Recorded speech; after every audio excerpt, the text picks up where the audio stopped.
Chapter 36. Is strange to see the humors of these men.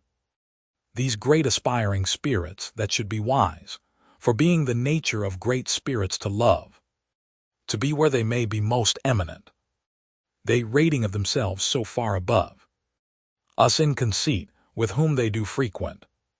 Imagine how we wonder and esteem all that they do or say, which makes them strive to make our admiration more extreme, which they suppose they cannot, lest they give notice of their extreme and highest thoughts. Daniel, Tragedy of Philotas. Mr. Vincey went home from the reading of the will with his point of view considerably changed in relation to many subjects. He was an open-minded man, but given to indirect modes of expressing himself. When he was disappointed in a market for his silk braids, he swore at the groom. When his brother-in-law Bulstrode had vexed him, he made cutting remarks on Methodism. And it was now apparent that he regarded Fred's idleness with a sudden increase of severity, by his throwing an embroidered cap out of the smoking-room on to the hall floor. "Well, sir," he observed, when that young gentleman was moving off to bed, "I hope you've made up your mind now to go up next term and pass your examination. I've taken my resolution, so I advise you to lose no time in taking yours." Fred made no answer. He was too utterly depressed. 24 hours ago, he had thought that instead of needing to know what he should do, he should by this time know that he needed to do nothing. That he should hunt in pink, have a first-rate hunter, ride to cover on a fine hack, and be generally respected for doing so. Moreover, that he should be able at once to pay Mr. Garth, and that Mary could no longer have any reason for not marrying him. And all this was to have come without study or other inconvenience, purely by the favor of Providence in the shape of an old gentleman's caprice. But now, at the end of the 24 hours, all those firm expectations were upset. It was rather hard lines, that while he was smarting under this disappointment, he should be treated as if he could have helped it. But he went away silently, and his mother pleaded for him. "Don't be hard on the poor boy, Vincey. He'll turn out well yet, though that wicked man has deceived him. I feel as sure as I sit here, Fred will turn out well, else why was he brought back from the brink of the grave? And I call it a robbery. It was like giving him the land to promise it. And what is promising, if making everybody believe is not promising?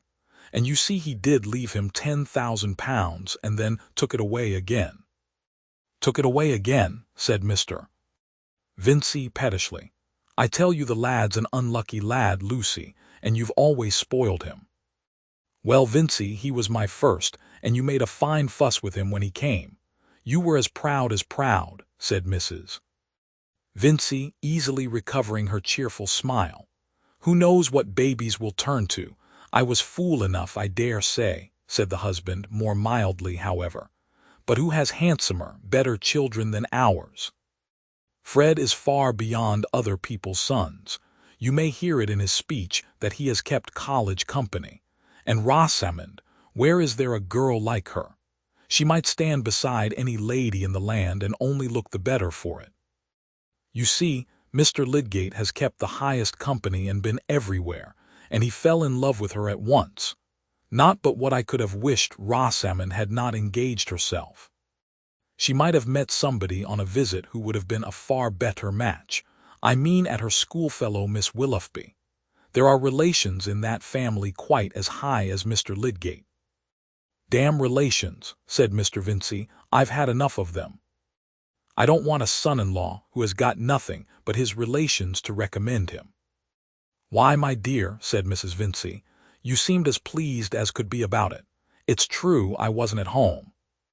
But Rosamond told me you hadn't a word to say against the engagement, and she has begun to buy in the best linen and cambric for her underclothing." "Not by my will," said Mr. Vincey. "I shall have enough to do this year with an idle scamp of a son without paying for wedding clothes. The times are as tight as can be. Everybody is being ruined, and I don't believe Lydgate has got a farthing. I shan't give my consent to their marrying. Let 'em wait, as their elders have done before 'em." Rosamond will take it hard, Vincy, and you know you never could bear to cross her. Yes, I could. The sooner the engagement's off, the better. I don't believe he'll ever make an income the way he goes on. He makes enemies, that's all I hear of his making. But he stands very high with Mr. Bulstrode, my dear. The marriage would please him, I should think. Please the deuce, said Mr. Vincy.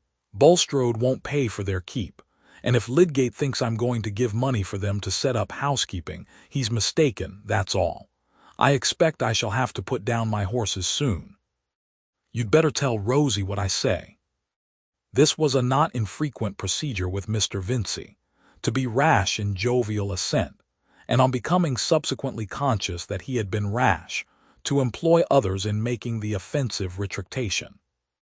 However, Mrs. Vincy, who never willingly opposed her husband, lost no time the next morning in letting Rosamond know what he had said.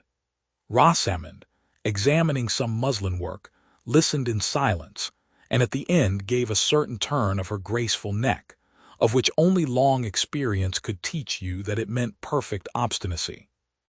"What do you say, my dear?" said her mother with affectionate deference. "Papa does not mean anything of the kind," said Rosamond quite calmly. "He has always said that he wished me to marry the man I loved, and I shall marry Mr. Lydgate. It is 7 weeks now since Papa gave his consent, and I hope we shall have Mrs. Bretton's house. Well, my dear, I shall leave you to manage your papa. You always do manage everybody.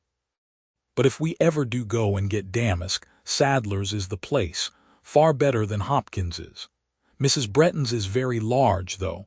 I should love you to have such a house, but it will take a great deal of furniture, carpeting, and everything, besides plate and glass. And you hear, your papa says he will give no money. Do you think Mr. Lydgate expects it? You cannot imagine that I should ask him, mamma. Of course he understands his own affairs. But he may have been looking for money, my dear, and we all thought of your having a pretty legacy as well as Fred. And now everything is so dreadful. There's no pleasure in thinking of anything, with that poor boy disappointed as he is. That has nothing to do with my marriage, mamma. Fred must leave off being idle. I am going upstairs to take this work to Miss Morgan. She does the open hemming very well. Mary Garth might do some work for me now, I should think. Her sewing is exquisite. It is the nicest thing I know about Mary.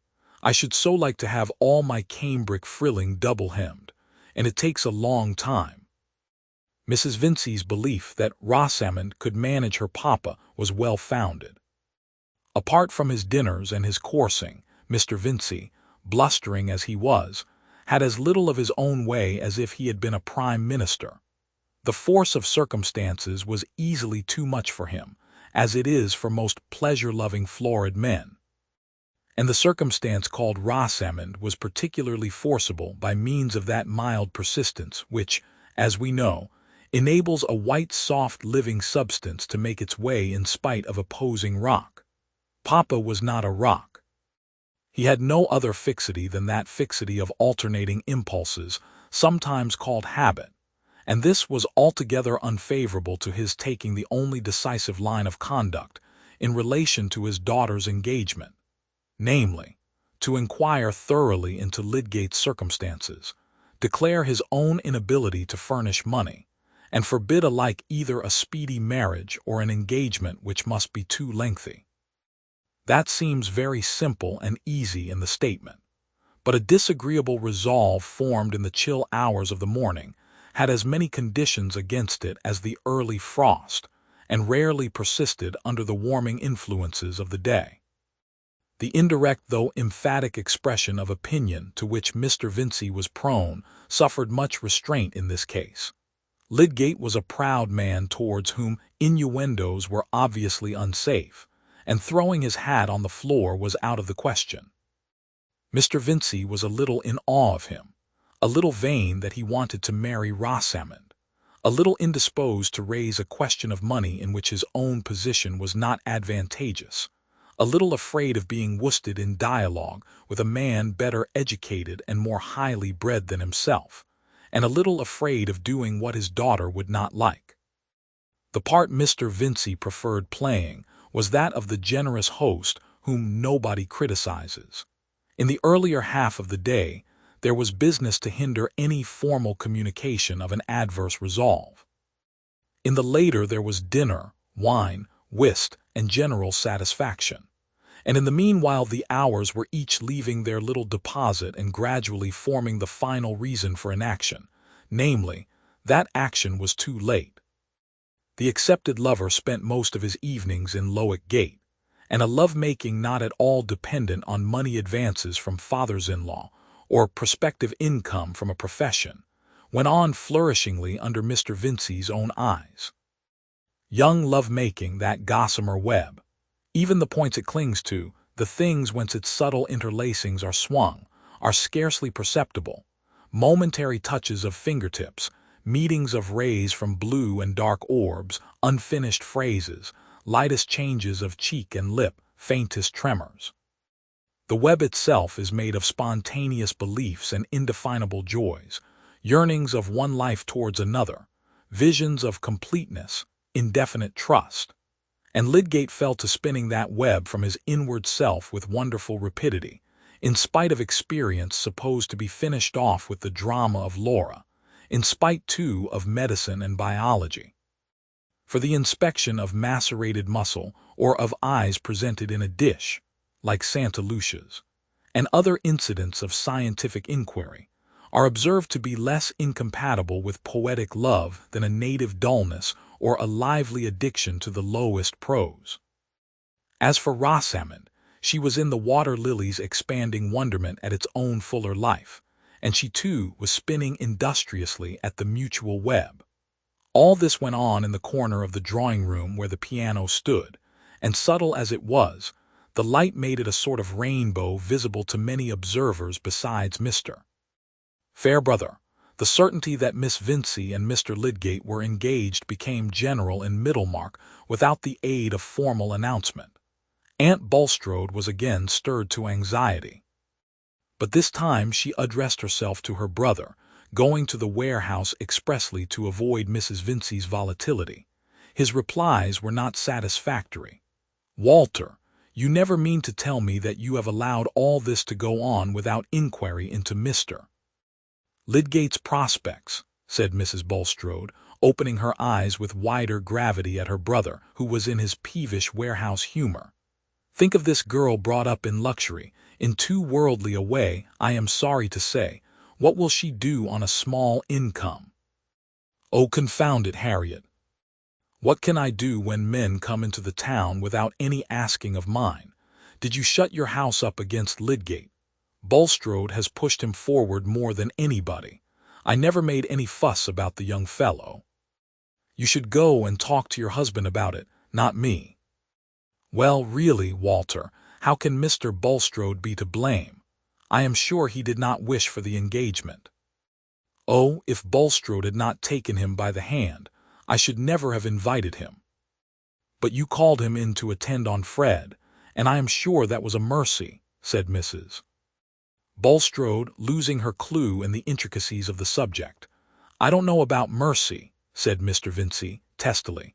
"I know I am worried more than I like with my family. I was a good brother to you, Harriet, before you married Bulstrode, and I must say he doesn't always show that friendly spirit towards your family that might have been expected of him." Mr. Vincey was very little like a Jesuit, but no accomplished Jesuit could have turned a question more adroitly. Harriet had to defend her husband instead of blaming her brother, and the conversation ended at a point as far from the beginning as some recent sparring between the brothers-in-law at a vestry meeting. Mrs. Bulstrode did not repeat her brother's complaints to her husband, but in the evening she spoke to him of Lydgate and Rosamond. He did not share her warm interest, however, and only spoke with resignation of the risks attendant on the beginning of medical practice and the desirability of prudence. "I am sure we are bound to pray for that thoughtless girl, brought up as she has been," said Mrs. Bulstrode, wishing to rouse her husband's feelings. "Truly, my dear," said Mr. Bulstrode, assentingly, Those who are not of this world can do little else to arrest the errors of the obstinately worldly. That is what we must accustom ourselves to recognize with regard to your brother's family. I could have wished that Mr. Lydgate had not entered into such a union, but my relations with him are limited to that use of his gifts for God's purposes which is taught us by the divine government under each dispensation. Mrs. Bulstrode said no more, attributing some dissatisfaction which she felt to her own want of spirituality. She believed that her husband was one of those men whose memoirs should be written when they died. As to Lydgate himself, having been accepted, he was prepared to accept all the consequences which he believed himself to foresee with perfect clearness. Of course he must be married in a year, perhaps even in half a year. This was not what he had intended, but other schemes would not be hindered. They would simply adjust themselves anew. Marriage, of course, must be prepared for in the usual way. A house must be taken instead of the rooms he at present occupied, and Lydgate, having heard Rosamond speak with admiration of old Mrs. Bretton's house, situated in Lowick Gate, took notice when it fell vacant after the old lady's death, and immediately entered into treaty for it.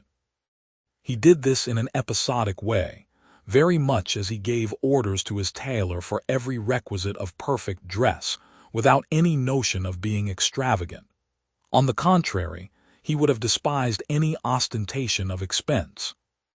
His profession had familiarized him with all grades of poverty, and he cared much for those who suffered hardships. He would have behaved perfectly at a table where the sauce was served in a jug with the handle off, and he would have remembered nothing about a grand dinner except that a man was there who talked well. But it had never occurred to him that he should live in any other than what he would have called an ordinary way, with green glasses for hock, and excellent waiting at table. In warming himself at French social theories, he had brought away no smell of scorching. We may handle even extreme opinions with impunity while our furniture, our dinner-giving, and preference for armorial bearings in our own case, link us indissolubly with the established order. And Lydgate's tendency was not towards extreme opinions. He would have liked no barefooted doctrines, being particular about his boots. He was no radical in relation to anything but medical reform and the prosecution of discovery.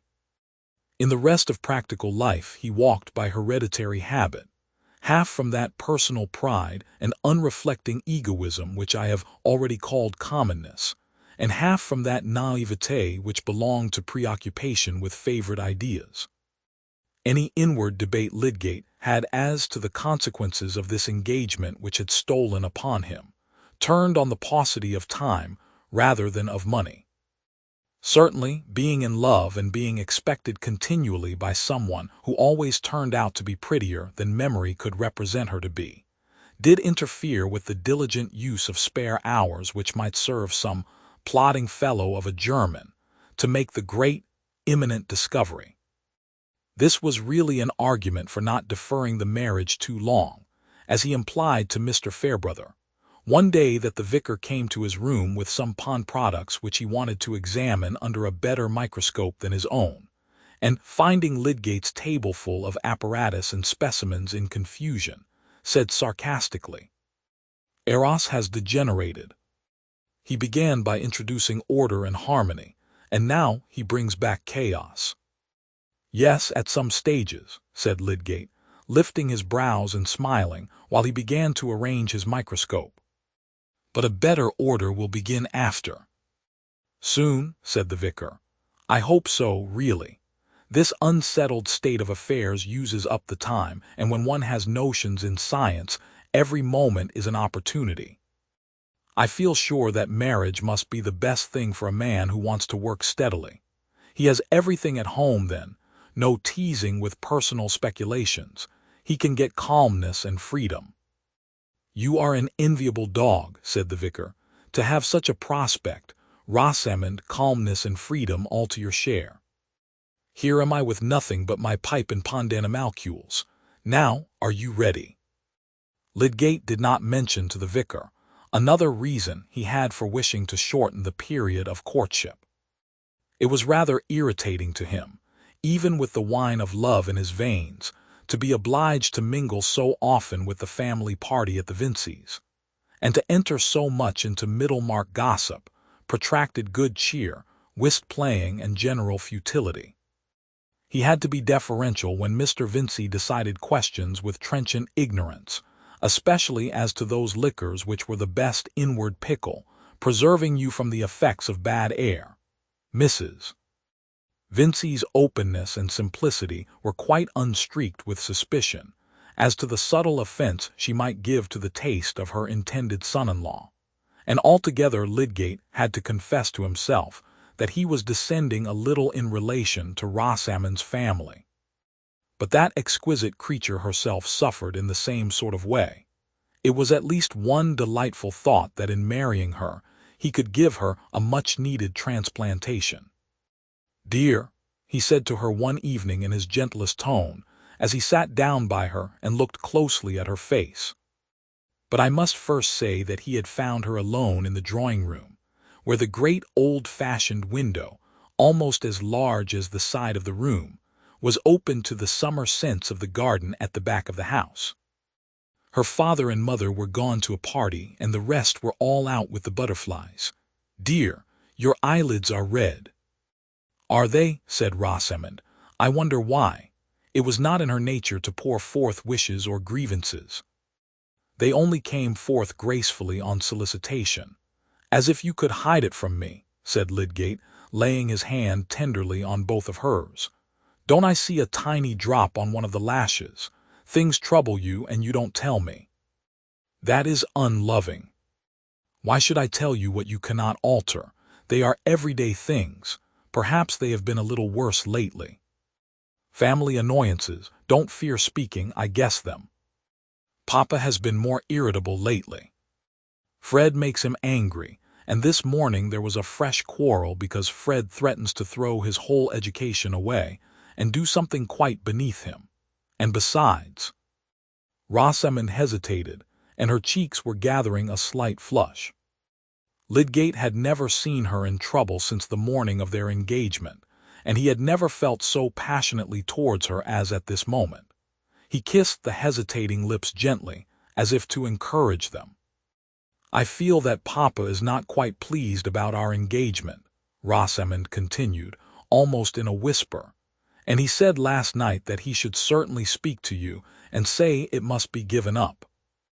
"Will you give it up?" said Lydgate with quick energy, almost angrily. "I never give up anything that I choose to do," said Rosamond, recovering her calmness at the touching of this chord.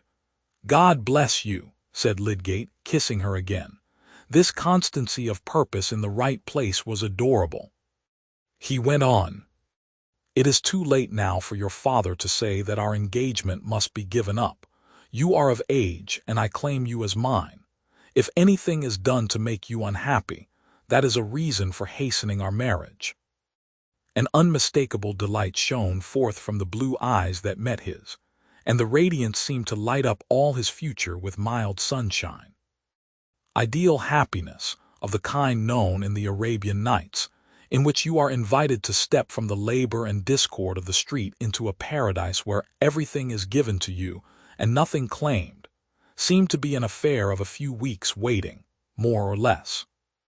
"Why should we defer it?" he said with ardent insistence. "I have taken the house now. Everything else can soon be got ready, can it not? You will not mind about new clothes. Those can be bought afterwards." "What original notions you clever men have," said Rosamond, dimpling with more thorough laughter than usual at this humorous incongruity. "This is the first time I ever heard of wedding clothes being bought after marriage." "But you don't mean to say you would insist on my waiting months for the sake of clothes," said Lydgate, half thinking that Rosamond was tormenting him prettily, and half fearing that she really shrank from speedy marriage. "Remember, we are looking forward to a better sort of happiness even than this, being continually together, independent of others, and ordering our lives as we will. Come, dear, tell me how soon you can be altogether mine." There was a serious pleading in Lydgate's tone, as if he felt that she would be injuring him by any fantastic delays. Rosamond became serious too, and slightly meditative. In fact, she was going through many intricacies of lace edging and hosiery and petticoat tucking, in order to give an answer that would at least be approximative. 6 weeks would be ample, say so, Rosamond, insisted Lydgate, releasing her hands to put his arm gently round her. One little hand immediately went to pat her hair, while she gave her neck a meditative turn, and then said seriously, "There would be the house linen and the furniture to be prepared. Still, Mamma could see to those while we were away." "Yes, to be sure, we must be away a week or so." "Oh, more than that," said Rosamond earnestly. She was thinking of her evening dresses for the visit to Sir Godwin Lydgate, which she had long been secretly hoping for as a delightful employment of at least 1/4 of the honeymoon, even if she deferred her introduction to the uncle who was a doctor of divinity, also a pleasing though sober kind of rank, when sustained by blood. She looked at her lover with some wondering remonstrance as she spoke, and he readily understood that she might wish to lengthen the sweet time of double solitude. "Whatever you wish, my darling, when the day is fixed. But let us take a decided course, and put an end to any discomfort you may be suffering. 6 weeks, I am sure they would be ample." "I could certainly hasten the work," said Rosamond. "Will you, then, mention it to Papa? I think it would be better to write to him." She blushed and looked at him as the garden flowers look at us when we walk forth happily among them in the transcendent evening light. Is there not a soul beyond utterance, half nymph, half child, in those delicate petals which glow and breathe about the centers of deep color? He touched her ear and a little bit of neck under it with his lips, and they sat quite still for many minutes, which flowed by them like a small gurgling brook with the kisses of the sun upon it. Rosamond thought that no one could be more in love than she was, and Lydgate thought that, after all his wild mistakes and absurd credulity, he had found perfect womanhood, felt as if already breathed upon by exquisite wedded affection such as would be bestowed by an accomplished creature, who venerated his high musings and momentous labors, and would never interfere with them, who would create order in the home and accounts with still magic, yet keep her fingers ready to touch the lute and transform life into romance at any moment, who was instructed to the true womanly limit, and not a hair's breadth beyond, docile, therefore, and ready to carry out behests which came from that limit. It was plainer now than ever that his notion of remaining much longer a bachelor had been a mistake. Marriage would not be an obstruction but a furtherance, and happening the next day to accompany a patient to Brassing, he saw a dinner service there which struck him as so exactly the right thing that he bought it at once. It saved time to do these things just when you thought of them, and Lydgate hated ugly crockery. The dinner service in question was expensive, but that might be in the nature of dinner services. Furnishing was necessarily expensive. But then it had to be done only once. "It must be lovely," said Mrs. Vincey, when Lydgate mentioned his purchase with some descriptive touches. "Just what Rosie ought to have. I trust in heaven it won't be broken." "One must hire servants who will not break things," said Lydgate. Certainly, this was reasoning with an imperfect vision of sequences. But at that period, there was no sort of reasoning which was not more or less sanctioned by men of science. Of course it was unnecessary to defer the mention of anything to Mamma, who did not readily take views that were not cheerful, and being a happy wife herself, had hardly any feeling but pride in her daughter's marriage. But Rosamond had good reasons for suggesting to Lydgate that Papa should be appealed to in writing.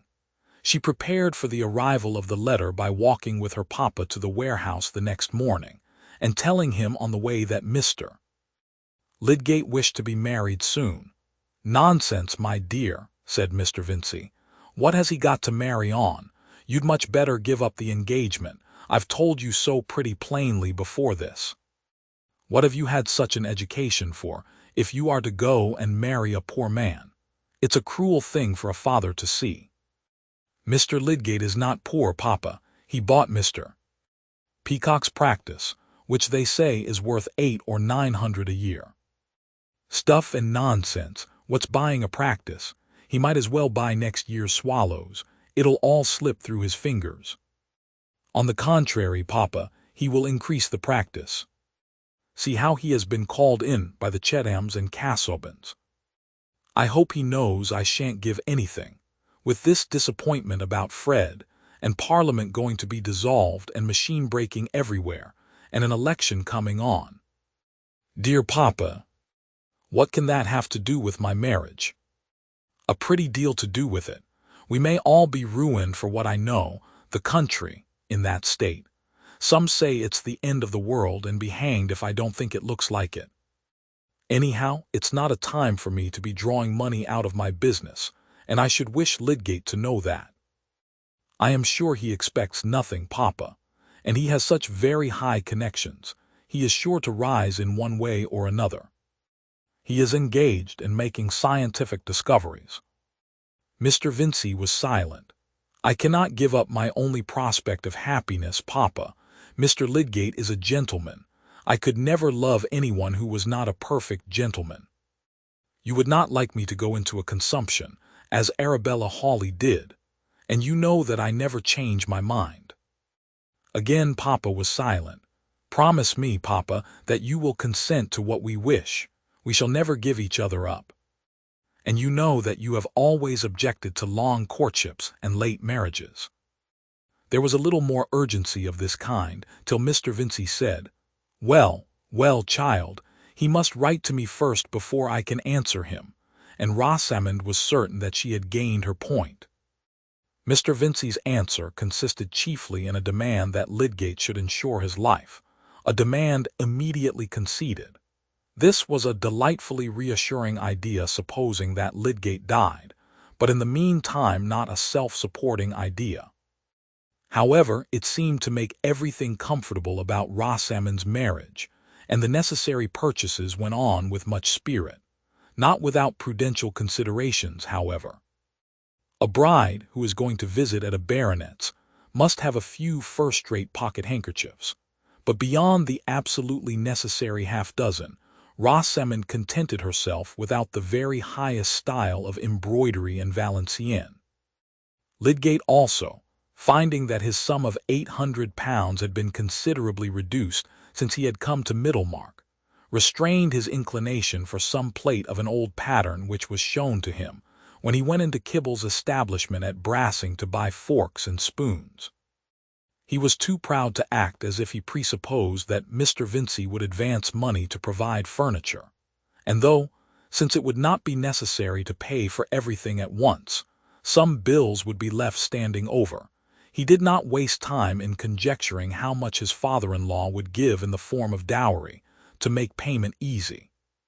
He was not going to do anything extravagant, but the requisite things must be bought, and it would be bad economy to buy them of a poor quality.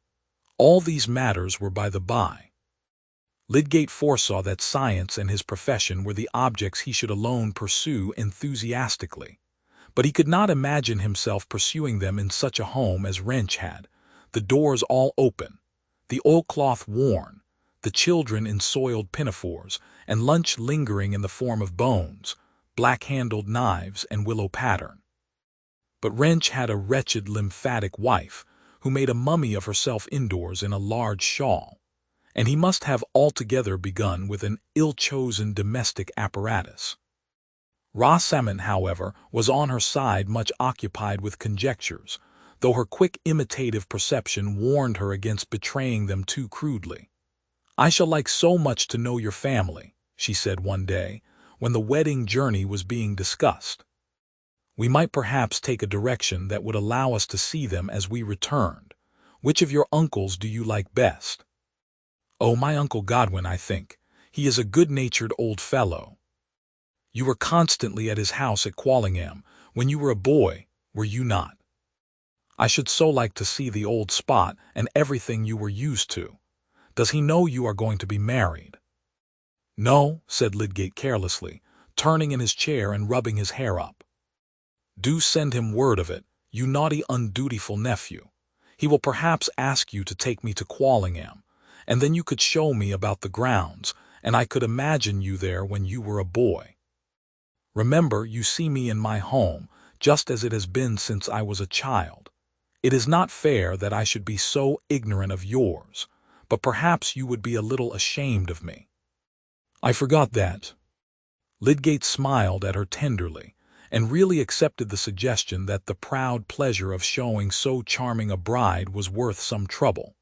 And now he came to think of it, he would like to see the old spots with Rosamond. "I will write to him then, but my cousins are bores." It seemed magnificent to Rosamond to be able to speak so slightingly of a baronet's family, and she felt much contentment in the prospect of being able to estimate them contemptuously on her own account. But Mamma was near spoiling all, a day or two later, by saying, "I hope your uncle Sir Godwin will not look down on Rosie, Mr. Lydgate. I should think he would do something handsome.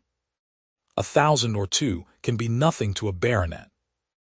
"Mamma," said Rosamond, blushing deeply, and Lydgate pitied her so much that he remained silent and went to the other end of the room to examine a print curiously, as if he had been absent-minded.